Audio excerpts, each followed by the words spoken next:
Hello, hope you all are fine. After a long time we are meeting, so I thought we will discuss about some few numbers. Toronto number in Java, that's the first number that we are going to discuss about.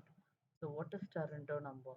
So the numbers are those four-digit numbers when multiplied by 2 gives the same digit at the hundreds and tens place.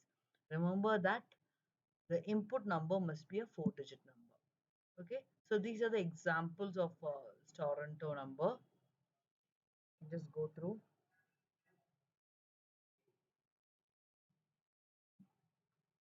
So this is the program code for that.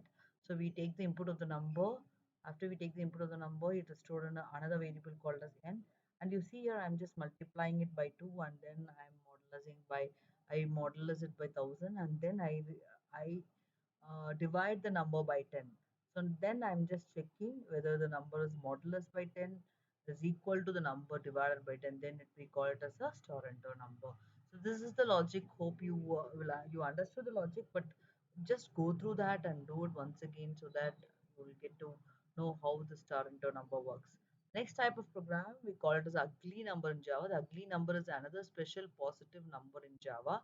If a number has only 2, 3 or 5 prime factors by convention 1 is also included, the number is called as ugly number.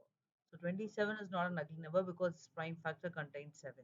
12 is an ugly number because its prime factors are 2 and 3. So that way you can just go through the ugly number concept. This is the concept, and then the program is given here. You can just know, you all of you know how to do the prime number. So you can just take a screenshot and then type the program and then try to understand what is an ugly number. The next number is called as a xylem and the phylum number. A number n with a xylem number is if the sum of its extreme first and the last digit is equal to the sum of the mean, all the digit except the first and the last digit. So it's a nice, good logic of this program. You can just see the diagrammatic representation of the xylem and the phylum number.